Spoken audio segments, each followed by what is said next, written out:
The fundamental rights represents the civil and the political rights, and the directive principles embody social and economic rights. Merely because the directive principles are non-justifiable by the judicial process does not mean that they are of subordinate importance. Fundamental rights and directive principles are complementary and supplementary to each other.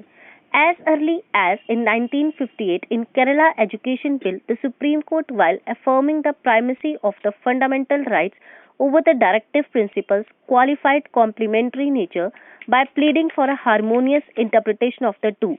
The Supreme Court began to assert that there is no conflict on the whole between the fundamental rights and the directive principles. Keshavanand Bharti versus State of Kerala. The fundamental rights and directive principles constitute the conscience of the Constitution. There is no antithesis between the fundamental rights and the directive principles, and one supplements the other.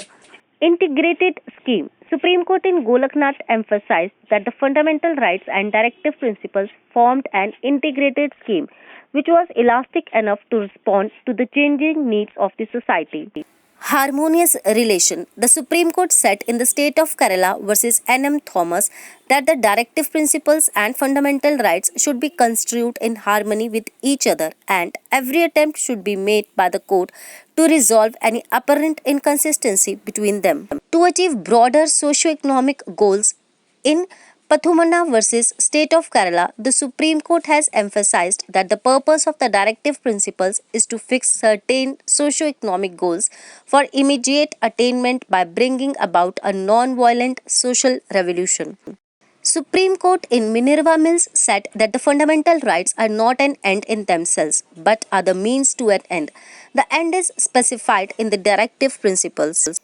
In R. Coelho versus State of Tamil Nadu, Supreme Court said that it is the responsibility of the government to adopt a middle path between individual liberty, that is the fundamental rights, and public good, that is the directive principles. Conclusion. It may be concluded by saying that one should try to establish harmony between the fundamental rights and directive principles, since maintenance of harmony between them is the basic feature of the Constitution.